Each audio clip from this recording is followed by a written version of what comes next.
이 시간에 우리 하나님 말씀 같이 보도록 하겠습니다. 마가복음 14장 66절에서 72절 말씀입니다. 저와 여러분이 한 절씩 교독하고 그리고 마지막 절은 합독하겠습니다.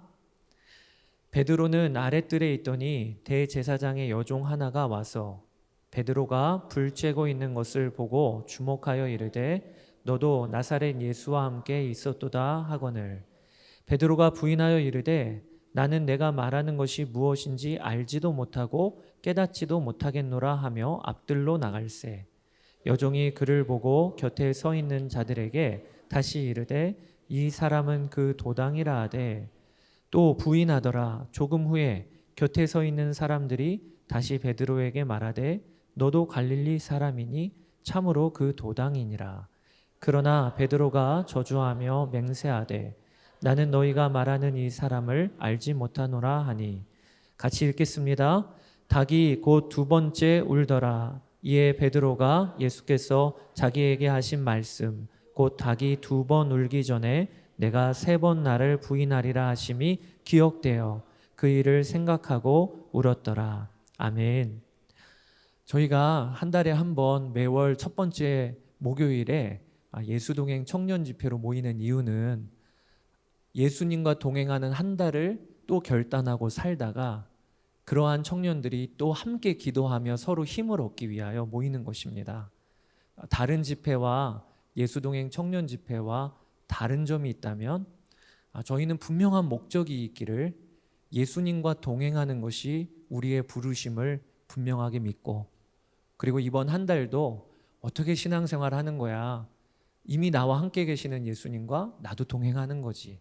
말씀으로 동행하고 순종하며 동행하고 그렇게 또 결단하고 한 달을 사는 겁니다.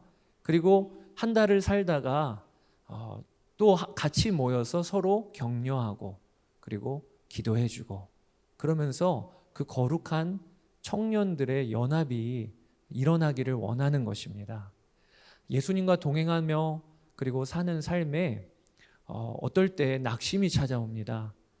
주님과 동행하기로 결단을 했는데 금세 무너지고 넘어질 때가 있고 그리고 또 어떨 때에는 나 스스로 절망스러울 때가 있습니다. 이런 내가 이런 내 수준에 예수님과 동행한다는 건 말도 안 돼. 부끄러워. 이렇게 낙심하고 절망하는 청년들이 있다면 오늘 말씀이 여러분들에게 주시는 주의 말씀이 되기를 주의 이름으로 축복합니다. 저는 2009년부터 유기성 목사님 심무하신 선한 목자 교회에서 사역을 했습니다. 그리고 작년 12월에 교회를 개척하여 지금 비올드 교회를 섬기고 있는데요.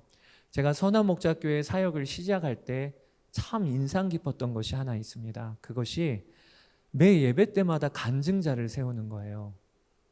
예배 때마다. 그래 제가 젊은이 교회를 담당했는데 그 젊은이 교회 안에 청년들이 말씀 앞에서 어떻게 반응하고 살았는지를 앞에 나와서 고백하는 간증이 매번 그렇게 강력했습니다. 근데 그 간증 중에 기억에 남는 간증 중 하나가 한 형제가 하나님의 돈을 도둑질했다고 온 청년들 앞에서 공개 자백을 한 일이 있었습니다. 그 형제가 젊은이 교회 청년 대표로 섬겼던 형제인데 한 번은 국내 단기 선교팀에서 여러 선교팀들이 있는데 한 선교팀의 회계를 맡았는데 사역을 마치고 영수증을 정리해 보니까 영수증이 없고 3, 4만 원이 비어 있는 거예요. 분명히 꼼꼼하게 재정 관리를 했는데 돈이 빈 것이죠. 여러분 3, 4만 원이면 한 70명 정도의 규모의 수련회에서 간식도 안 되잖아요. 아주 작은 재정이에요. 빠뜨릴 법도 한 영수증이죠. 그때 이 청년이 고민에 빠집니다. 그리고 복잡하게 처리할 것 없이 다른 영수증에 차이가 나는 재정을 추가로 기입해서 결산을 마무리했습니다. 누구도 몰랐고 안다 한들 이 청년이 얼마나 정직하고 바르게 하는지를 알았기 때문에 문제 삼을 일도 없었을 거예요. 그런데 문제는 그 이후에 그 청년의 마음이 그렇게 괴로운 거예요. 매 예배 때마다 하나님이 그 일에 대하여 애통함을 주시는 거예요. 그래서 이 문제를 가지고 하나님, 제가 뭐 돈을 횡령한 건 아니지만 그 영수증에 3, 4만 원 잘못 기입한 그것을 회개합니다. 그리고 문제가 난 재정의 수배를 헌금으로 드렸어요. 그런데도 애통함이 사라지지를 않는 겁니다. 그러다가 한 번은 기도 중에 하나님이 너 이 일을 모든 젊은이 교회 회중 앞에서 고백해라. 그런 하나님의 도전이 오는 거예요. 그런데 이 일을 받기가 너무 어려운 것이, 내가 젊은이 교회 대표로 그동안 청년들의 사랑과 존경도 받고 많이 신임도 얻었는데 내가 많은 회중 앞에서 제가 하나님의 돈을 도둑질했습니다. 이렇게 말한다는 게 용기가 안 나는 거예요. 이 일을 가지고 끙끙 앓다가 목회자들한테 저 간증하고 싶습니다 하고 올라와서 청년들 앞에 다 보는 앞에서 그 청년이 제가 도둑질했습니다. 하나님 앞과 여러분 앞에서 죄를 지었습니다. 용서해 주세요 하면서 이렇게 엉엉 울었던 간증이 저에게 참 인상 깊게 남았어요.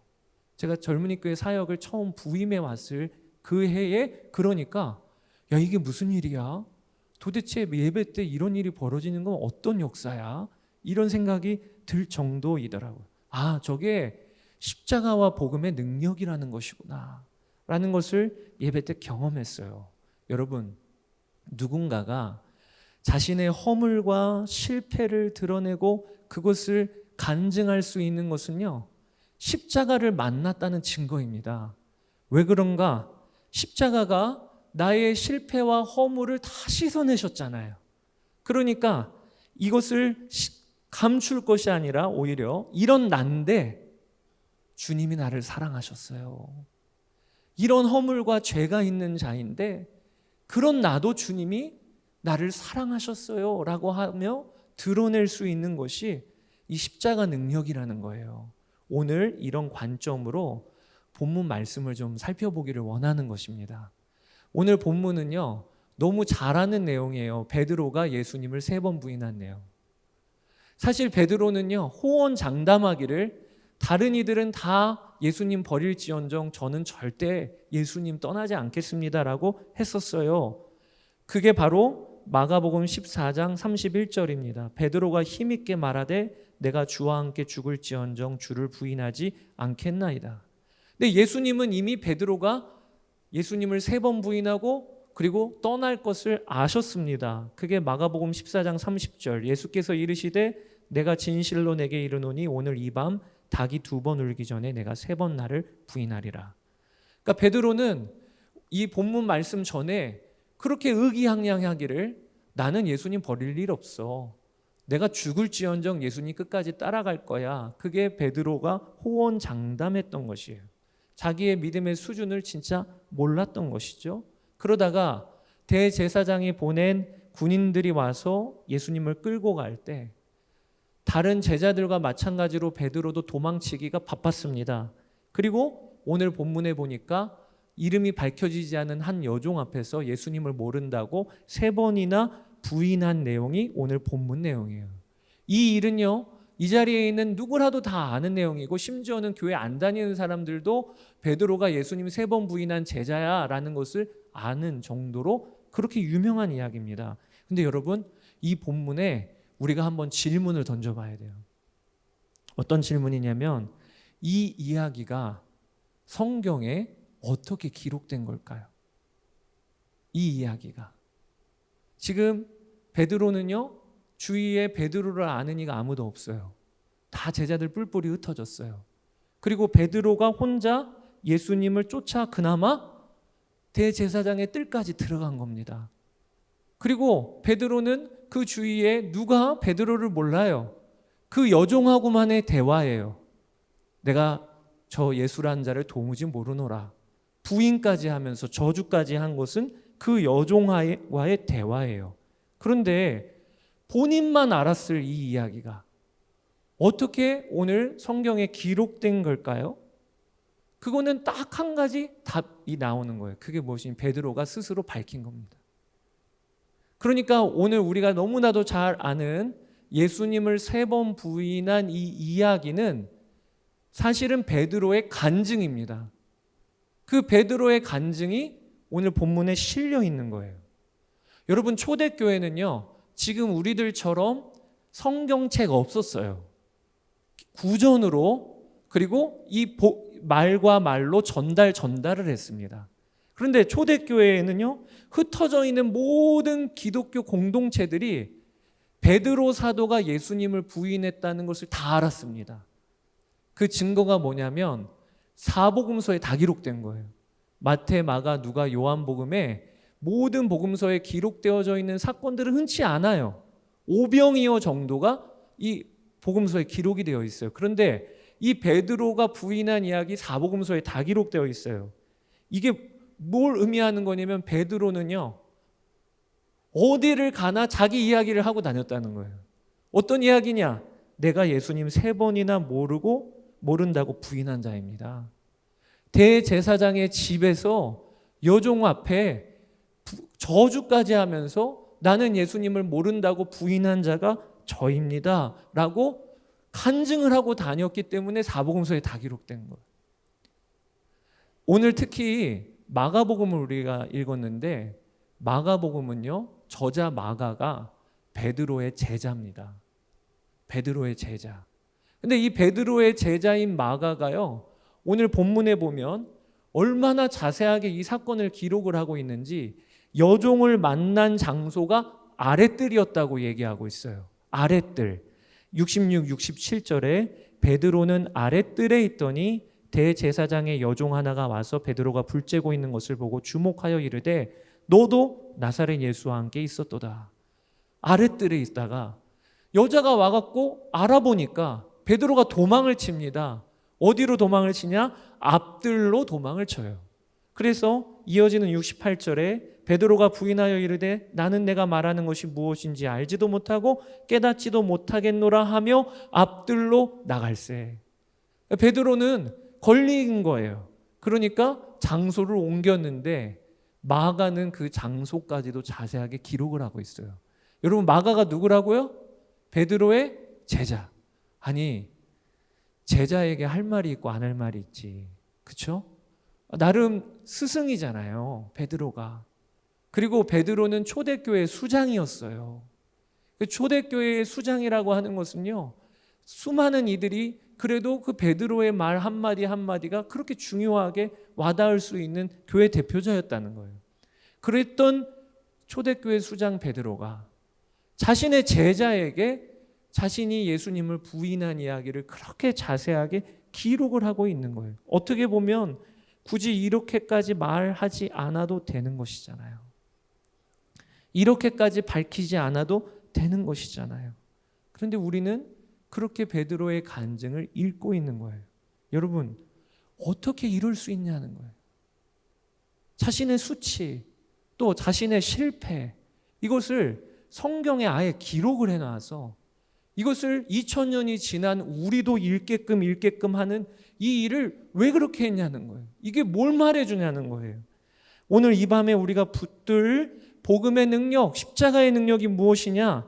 십자가는 내 부끄러운 과거의 수치와 절망과 허물을 다 덮는 능력이에요. 그런데 거기에서 끝나는 게 아니라 나의 약함도 간증이 되게 하시는 게 십자가의 능력입니다. 내 약함도.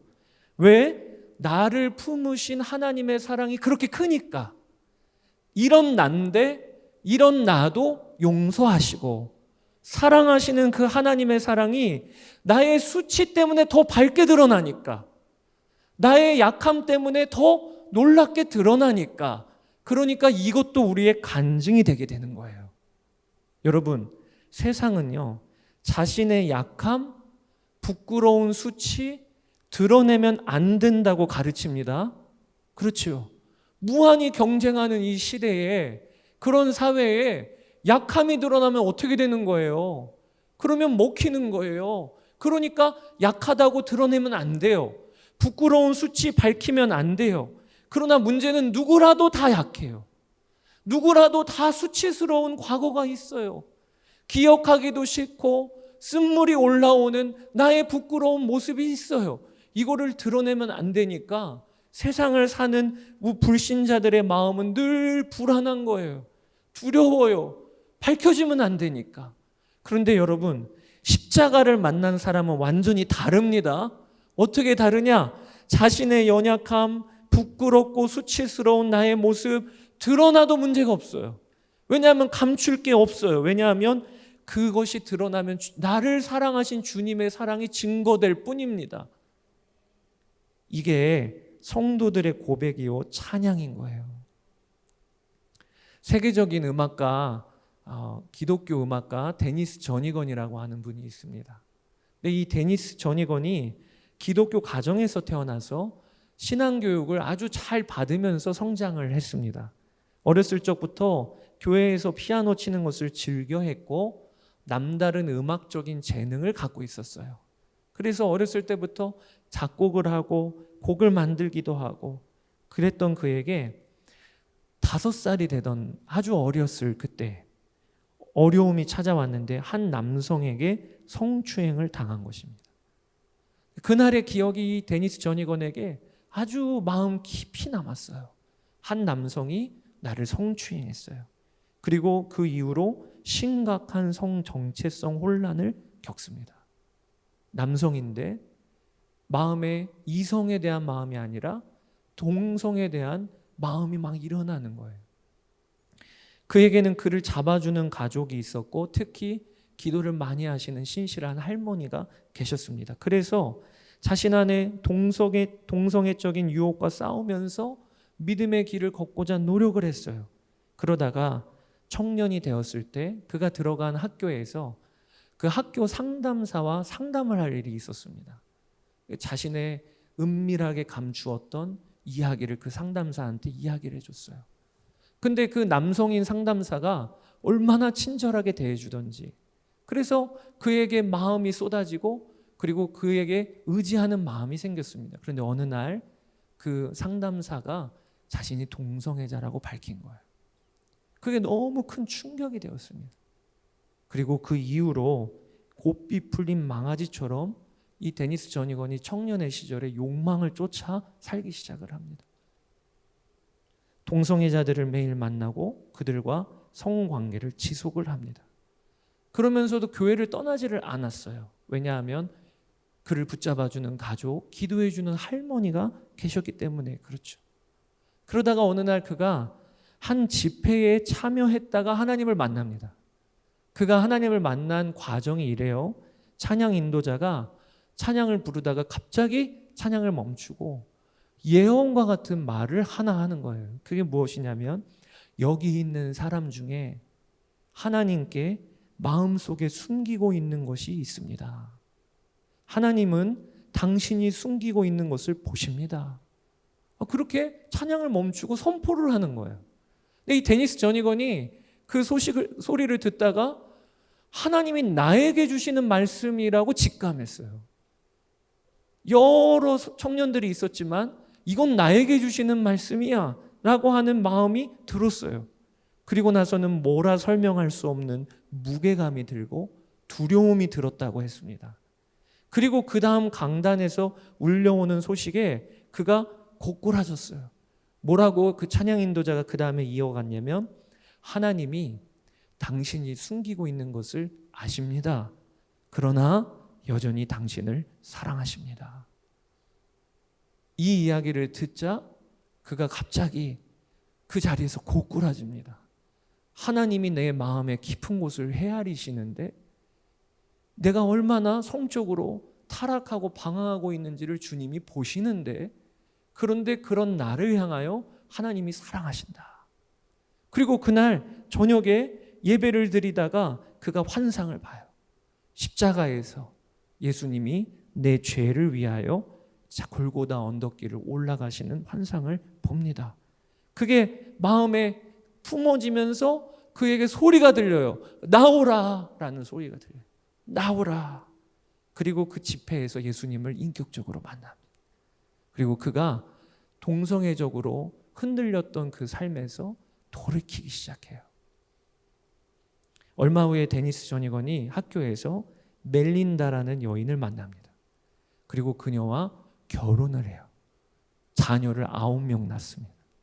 9명. 그리고 자신의 고백을 담아서 찬양을 써 세상에 내놓습니다. 그 찬양이 약할 때 강함 대신에, 약할 때 강함 대신에 나의 보배가 되신 주 안에 있는 보물을 나는 포기할 수 없네. 주 나의 모든 것.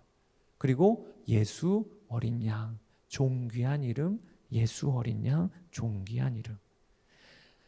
여러분, 십자가의 능력은요, 어떤 능력이 있냐면 베드로처럼, 데니스 저니건처럼 우리의 과거의 수치와 부끄러운 허물을 덮는 능력이 있어요. 깨끗이 씻어주세요. 뿐만 아니라 거기에서 그치는 것이 아니라 내 약함도 자랑이 되게 하세요. 왜냐하면 그런 나를 주님이 사랑하신다고 하는 게 십자가니까. 내가 하나님과 원수일 때 하나님이 나를 받으셨다고 하는 게 십자가니까. 그러니까 나의 약함도 주님의 풍성함을 드러내는 간증이 되게 하세요. 이게 십자가의 능력입니다.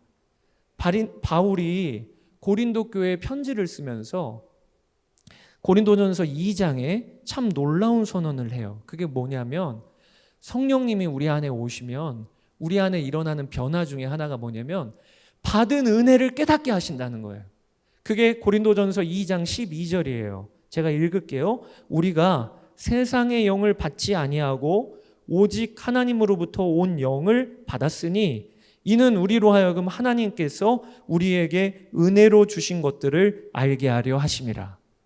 성령님이 우리 안에 오셔서 모시고 있는 사람에게 나타나는 현상이 뭐냐면 받은 은혜를 보게 하시고 깨닫게 하시는 거예요. 오늘도 예배를 드리다가 피곤한 마음으로 몸으로 이 자리에 왔습니다. 그런데 예배 드리다가 성령께서 이 자리에 와 있는 게 은혜구나, 이런 마음을 주세요. 다른 친구들은 집에 들어가서 쉬고 있을 텐데 난 이게 뭐야, 이게 아니라 이 자리에 와 있는 게 은혜구나. 그리고 또 말씀을 듣다가도 하나님께서 나에게 주신 말씀처럼 붙잡아지는 이런 은혜가 있어요.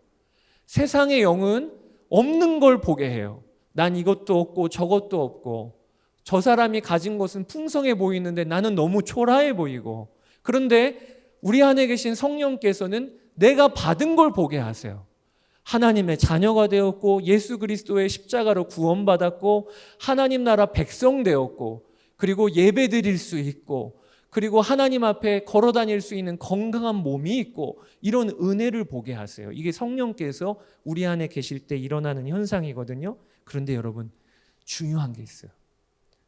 우리 안에 성령께서 행하시는 일 중에 하나가 나의 현재뿐만 아니라 나의 과거도 은혜라고 결론이 나게 하십니다.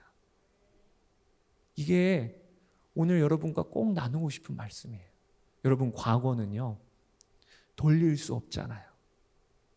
우리의 이전의 과거는 다시 돌아갈 수 없는 거잖아요. 근데 어떻게 바뀌어요, 그게? 그런데 성령께서 우리 안에 행하시는 일 중에 하나가 뭐냐면 나의 수치스러운 과거도 바꾸십니다. 어떻게 바꾸시냐면 보는 눈을 바꾸세요. 보는 눈을. 하나님을 만나고 나면 내 과거를 보는 눈이 다 달라집니다. 아무리 부끄럽고 수치스러운 과거라도 지금에 와서 돌아보면 그것 때문에 내가 지금 하나님 앞에 나아갈 수 있는 거예요. 나의 절망 때문에 하나님 찾을 수 있어요. 나의 약함 때문에 내가 하나님께 매어 달릴 수 있었어요. 그러니까 나의 허물과 나의 아픔을 통해 나를 낮추셨어요. 안 그랬으면 나는 너무 교만했을 거예요.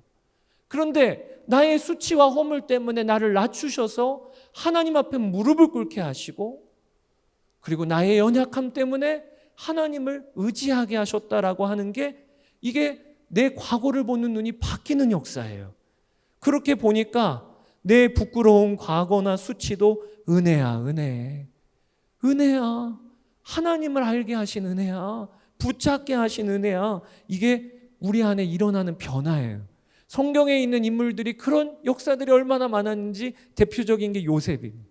요셉은요, 형들이 자신을 애굽에 팔았습니다. 얼마나 큰 상처입니까?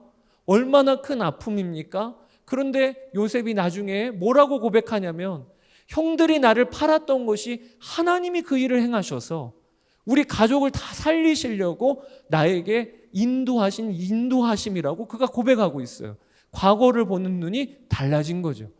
바울은요, 예수님을 믿는 도당들을 잡아다 죽였던 자입니다. 그런데 바울이 그의 서신서에 뭐라고 고백하냐면, 내 모태로부터 나를 택정하셨다고 그렇게 바울이 고백을 해요. 어떻게 된 거지요? 자신의 과거를 보는 눈이 달라진 거지요. 여러분, 이 자리에 생각만 해도 쓸물이 올라오는 그런 아픈 과거를 갖고 계신 분 있으십니까? 아니면 이 자리에 오기까지 내가 뭘 예수 동행 나에게는 가당치도 않아. 난 얼마나 부끄러운데, 이런 마음으로 와 있는 분이 계십니까? 그렇다면 오늘 십자가의 은혜를 붙드세요. 십자가는요, 우리의 과거도 은혜로 바꾸는 역사가 있습니다. 베드로는 너무 수치스러웠지만 십자가를 통과하고 났더니 그 수치가 간증이 되었어요. 우리가 오늘 마가복음 14장 66절에서 72절을 읽었는데, 이 본문에는 참 특이한 게 있습니다. 이 짧은 7절 동안에 계속 이상하리라 만큼 반복적으로 등장하는 단어가 있다는 거예요. 그 단어가 뭐냐면 베드로입니다. 베드로가 이런 말이 이 짧은 7절에 6번 등장해요. 제가 한번 읽어볼게요. 베드로는 아랫뜰에 있더니 베드로가 불 쬐고 있는 것을 보고 베드로가 부인하여 이르되 곁에 서 있는 사람들이 다시 베드로에게 말하되 그러나 베드로가 저주하며 맹세하되 이에 베드로가 예수께서 자기에게 하신 말씀을 생각하고 울었더라. 그러니까 이 짧은 7절 안에 계속 반복되어지는 단어가 베드로. 여러분, 그런데 이 베드로라고 하는 이름의 뜻이 무엇입니까? 이 베드로는 헬라어로 페트로스, 즉 바위 반석이라고 하는 뜻이에요. 근데 이 바위 반석이라고 하는 이 베드로는 예수님이 그에게 이름을 지어주신 이름입니다. 원래 이름은 뭐였죠? 원래 이름은 시몬이에요. 시몬. 근데 여러분, 이 시몬은요, 구약에 보면 시므온 지파가 나와요. 근데 그 시므온 지파에 그 이름이 그대로 따갖고 온 겁니다. 이 시므온이라고 하는 이름의 뜻은 들음이라고 하는 뜻이에요. 근데 이 베드로는 어떤 자였냐? 혈기가 왕성한 자였습니다. 예수님이 잡히시는 그때 칼을 빼어들고 그리고 제사장의 종을 쳐서 귀를 자른 사람이 이 시몬이었어요. 그러니까 이 시몬은요, 듣는 것에 따라 이리저리 요동치는 사람이었어요. 그랬던 시몬에게 예수님께서 이름을 지어주신 게 반석, 베드로라고 하는 이름을 지어주신 것입니다. 마태복음 16장 18절, 또 내가 내게 이르노니 너는 베드로라, 내가 이 반석 위에 내 교회를 세우리니. 그러니까 여러분들이 오늘 본문 말씀을 한번 집에 가셔서라도 한번 읽어보세요. 베드로가 라고 하는 이 베드로라는 이름에 그 뜻인 반석을 넣어서 읽어보세요. 제가 한번 읽어볼게요. 반석이 부인하여 이르되 나는 내가 말하는 것이 무엇인지 알지도 못하고 깨닫지도 못하겠노라. 반석이 저주하며 맹세하되 나는 너희가 말하는 이 사람을 알지 못하노라. 닭이 곧 2번째 울더라. 이에 반석이 예수께서 자기에게 하신 말씀 곧 닭이 2번 울기 전에 내가 3번 나를 부인하리라 하심이 기억되어 그 일을 생각하고 울었더라. 여러분, 베드로라는 이름 대신에 반석이라고 하는 이름으로 바꿔갖고 읽어보면 어떤 느낌이 드냐면 이건 정말 잘못 쓴 거예요. 아니, 마가가 지금 베드로가 예수님을 부인하고 3번이나 부인하고 저주하고 울었고 이런 문장을 기록을 할 것이면 기왕이면 반석인 베드로라고 쓰지를 말고 뭐라고 써야 돼야 맞는 거예요? 시몬이라고 써야지 맞는 거 아니겠어요? 그런데 본문에는요, 반석이 베드로가 이렇게 기록을 하고 있는 거예요. 이거 누가 불러준 걸까요? 이거 누가 알려준 걸까요?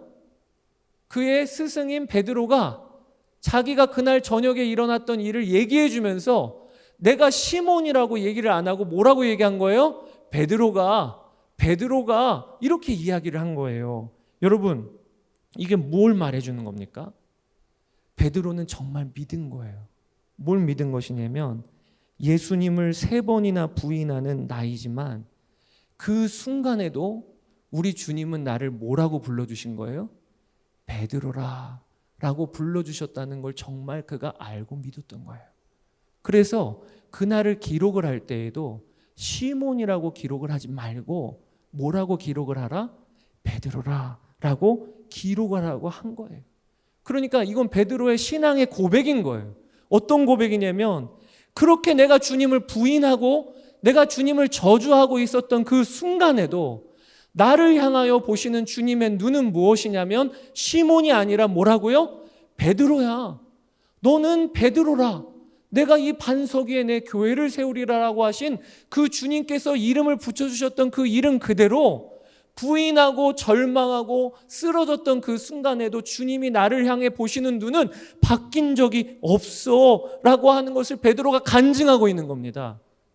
저가 정말 믿었기 때문에 그래서 이게 간증이 됐던 거예요. 사랑하는 여러분, 주님이 십자가를 통해 우리에게 베푸신 은혜가 무엇인지 오늘 밤에 붙드시게 되기를 바라요. 그게 무엇이냐면 죄의, 세상의, 마귀의 시몬과 같이 이리저리 넘어지고 흔들리는 우리를 예수 그리스도의 생명으로 사셨어요. 하나님이. 그리고 나의 모든 죄를 덮으시고 기억조차 하지 않으세요. 그게 미가서 7장 19절의 예언입니다. 다시 우리를 불쌍히 여기셔서 우리의 죄악을 발로 밟으시고 우리의 모든 죄를 깊은 바다에 던지시리이다. 그리고 나서 우리를 향해서 뭐라고 불러주시냐면 너는 의로운 자야 라고 불러주시는 게 복음의 능력이에요. 그게 고린도후서 5장 21절이에요. 하나님이 죄를 알지도 못하신 이를 우리를 대신하여 죄로 삼으신 것은 우리로 하여금 그 안에서 하나님의 의가 되게 하려 하심이라. 이게 우리에게 벌어진 일이에요. 베드로가 그렇게 좌절하고 절망하는 그날 밤에도 예수님께서는 그를 베드로라고 여겨주셨던 것처럼 우리에게 베푸신 십자가의 은혜는 하나님께서 외아들 독생자를 내어 다실 때 우리를 향하여 그분은 우리의 죄가 되시고 그리고 우리는 그분의 의로운 옷을 입어서 하나님 앞에 의인이 된 것이 우리에게 일어난 일이라는 거예요. 제가 함께 동역을 했던 한 선교사님이 지금 케냐에서 사역을 하고 계신데 그 선교사님이 2 자녀가 있어요. 근데 그 자녀들이 이제는 다 컸습니다. 근데 어렸을 때 그 아들이 한 번은 사모님에게 와서 학교 끝나고 와서 질문을 하더랍니다. 엄마, 나는 엄마가 낳은 아들 맞아? 이렇게 질문을 하더래요. 그래서 이 엄마가 사모님이 그렇게 사랑스러우셨어요. 그래서 대답을 하시기를 너는 엄마가 배 아파서 낳은 아들 맞지? 이렇게 대답을 해주셨답니다. 그 이야기를 듣고 정상적인 반응은 뭐예요? 그렇지, 엄마가 낳은 아들 맞지? 이래야 되는 거잖아요. 그런데 그 아들이 갑자기 엄청 한숨을 쉬더니만 실망을 하더래요. 엄마가 낳은 아들 맞아? 나는 아니면 좋았겠는데 이런 얘기를 하더래요. 그래서 사모님이 이게 무슨 일이냐 하고 들어봤더니 그게 무슨 말이냐면 아이가 그러더래요. 엄마가 날 입양했으면 내가 누군지 알고도 나를 택한 거잖아. 이야기를 들어보니까 그날 학교에서 아이들 입양한 이야기를 이 아이가 학교에서 들은 거예요. 고아들을 입양을 하는, 그래서 가정에서 입양을 해서 아이를 키우는 이야기를 들었는데 지금은 그렇지 않지만 이전에는 고아원에 가서 그 부모 될 이가 아이들을 데리고 오게 되는, 지금은 전혀 그렇지 않죠. 보지를 못해요. 근데 예전에는 그렇게 아이를 데리고 와서 키우는 그 이야기를 듣고 이 아이가 그게 더 큰 사랑처럼 보였던 거예요. 어떻게 더 큰 사랑이냐면 누군지를 아는데 데리고 온 거니까.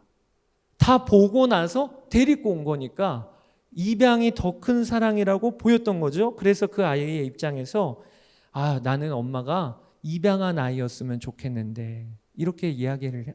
제가 그 이야기 듣고 있다가 그 녀석 좀 엉뚱하다 그런 생각이 들었어요. 아니 자기 엄마라는 게 그게 뭐 실망할 일이 아닌데. 그러다가 제가 그 이야기가 계속 제 마음에 떠오르더라고요.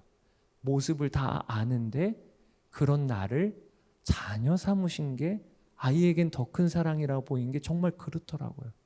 내 모습을 아는데 그런데도 불구하고 너는 내 아들이야. 너는 내 딸이야. 여러분 이게 성경에 우리에게 일어난 일이에요. 우리는요 하나님께 입양됐습니다. 그게 로마서 8장 15절이에요. 너희는 다시 무서워하는 종의 영을 받지 아니하고 양자의 영을 받았으므로 우리가 아빠 아버지라고 부르짖느니라. 근데 여기 양자가 뭐죠? 하나님께는요 독생자밖에 없어요. 아들 예수 그리스도. 근데 이 독생자를 십자가에 내어 다시고 그리고 우리를 입양하신 거예요. 그러니까 하나님은요 우리 모습을 다 아세요. 얼마나 하나님과 원수와 같이 지냈는지 아시고 얼마나 죄를 즐기며 죄를 쫓았는지 아세요. 나의 부족하고 연약한 모습을 다 아십니다. 그럼에도 불구하고 하나님이 나를 넌 내 아들이야.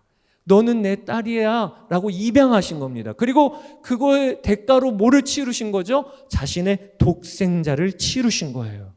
이게 십자가의 사랑입니다.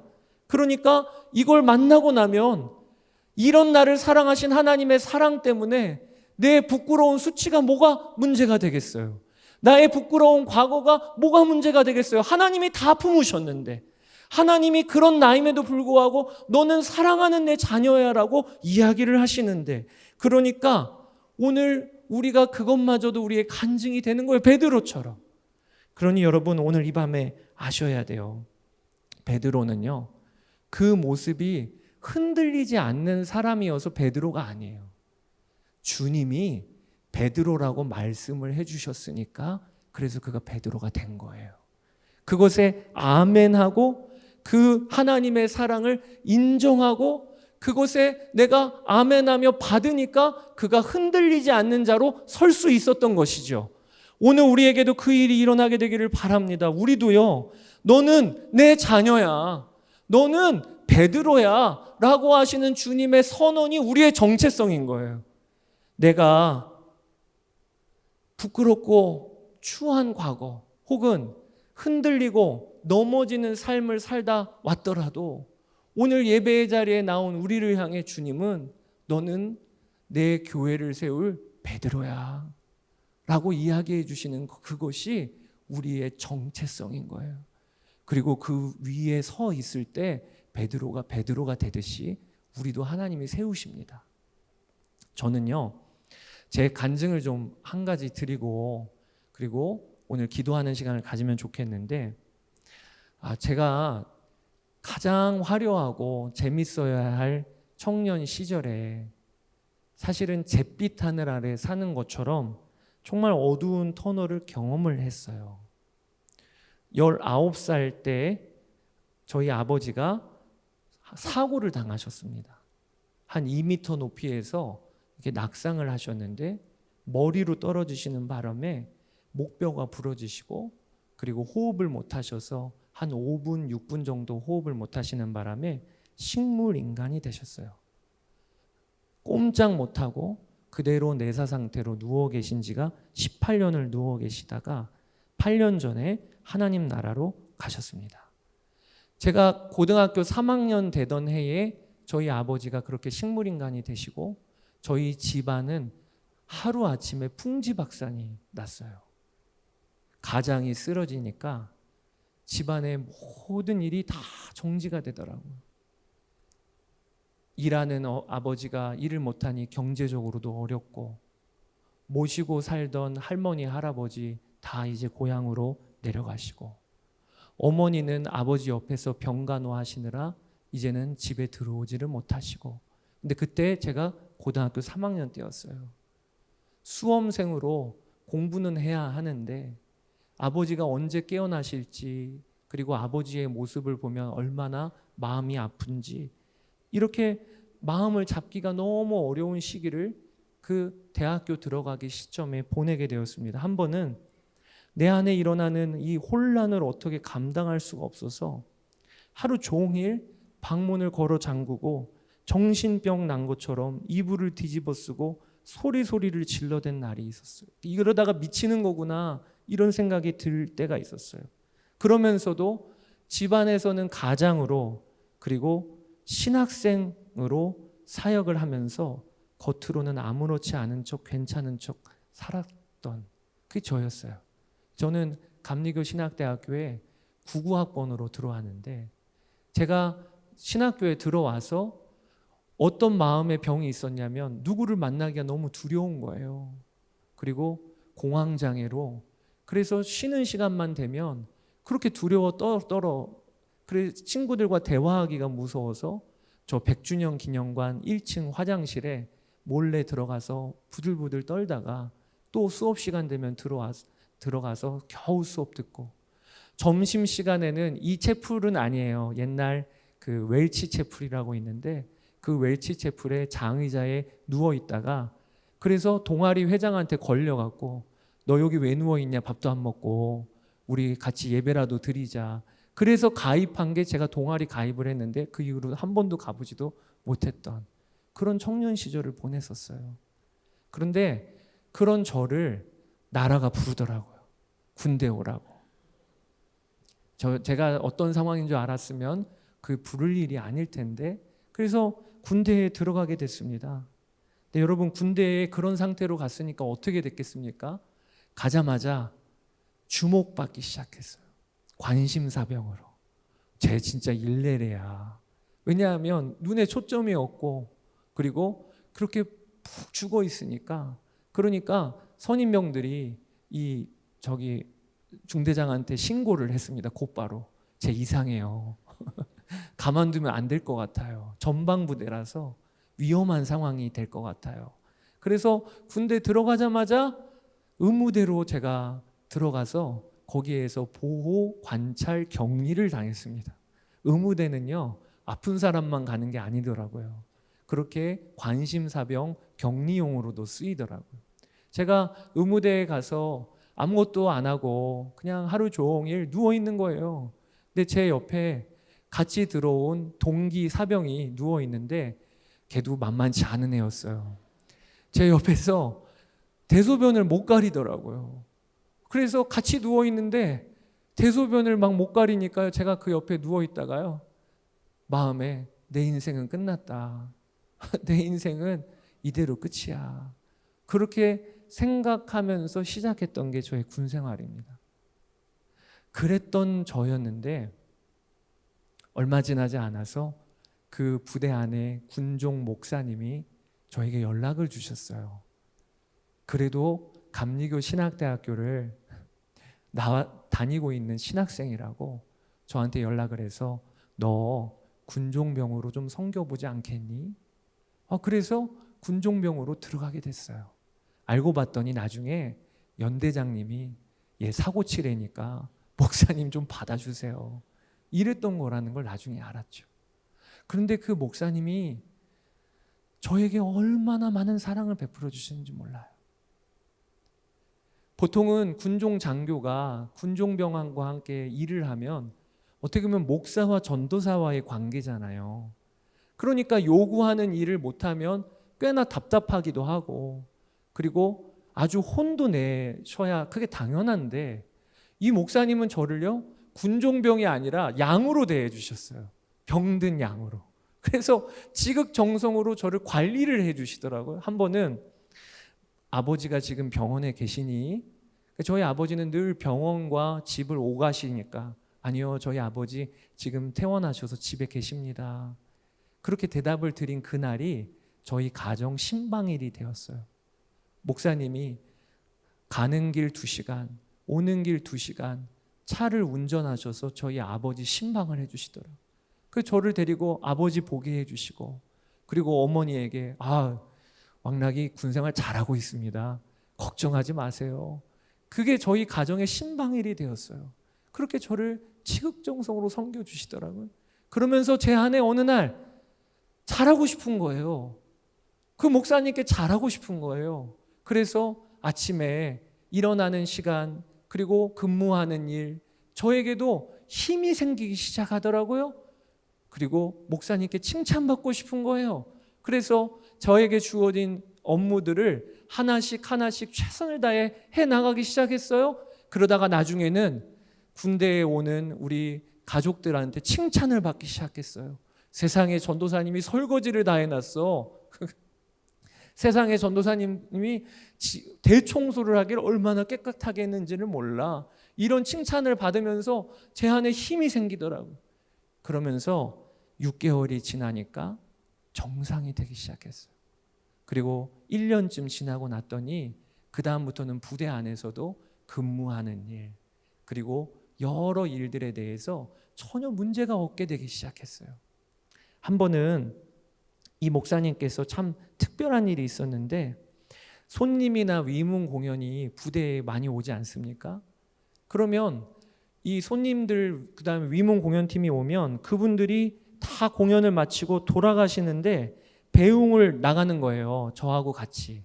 그러면 이 목사님이 특이하신 게 그 손님들이 탄 차가 눈에서 완전히 사라질 때까지 손을 흔드시면서 배웅을 하시는 겁니다. 그러면 저도 군종병으로 옆에 있다가 같이 목사님과 서서 눈에서 사라질 때까지 손 흔들며 배웅을 하고 있어요. 이게 겨울이면 너무 곤욕스러운 거예요. 왜냐하면 추운데 아니 빨리들 좀 돌아가시지. 타는 것도 느릿느릿. 그리고 이렇게 한참 챙겨서 돌아가다 보면 그럼 제가 옆에 있다가 아니 목사님 이제 그만 들어가시죠. 그런데 그 목사님은 그렇게 안 하시고 끝까지 손을 흔들며 배웅을 해주세요. 제가 목사님께 물어봤어요. 목사님, 아니 저분들은 우리 보지도 않을 텐데 아니 이렇게 끝까지 배웅하며 손을 흔들어 주시는 이유가 뭡니까? 그랬더니 목사님이 하시는 이야기가 내가 저분들에게 드리는 예의다.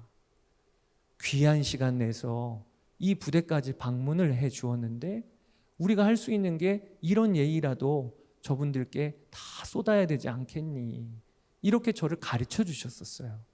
그런데 제가 전역하는 날 아침에 2년 2개월 군생활 마치고 전역하는 날 아침에 목사님께서 저를 시외버스 터미널까지 태워다 주시고 그리고 앞으로 전도사로 주의 종으로 사역을 하니까 정장 한 벌 필요하지 않겠냐 하면서 작별 인사로 정장을 사 주시고 제가 시외버스에 타서 이제 출발을 하는 거죠. 인사드리고.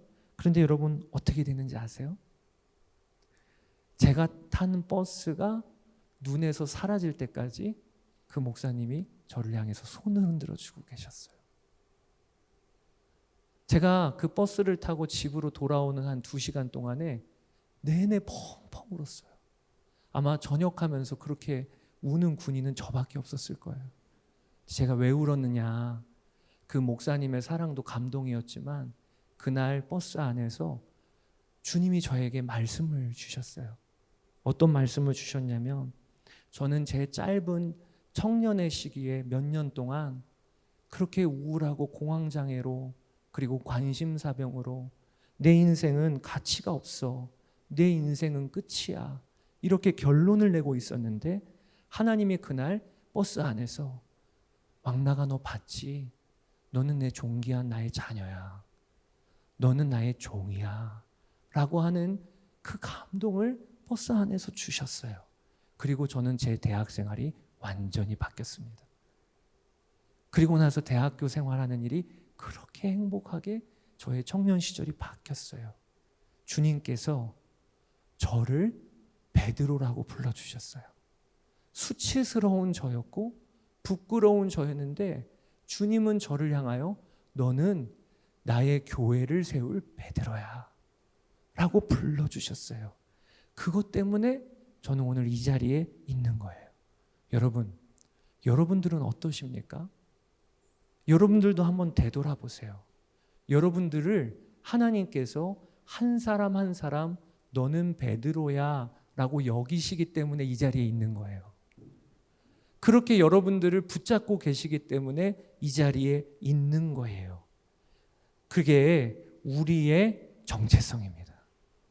그리고 이 주님의 보시는 눈 때문에 오늘 우리는 그렇게 살 힘이 부어지는 것이에요.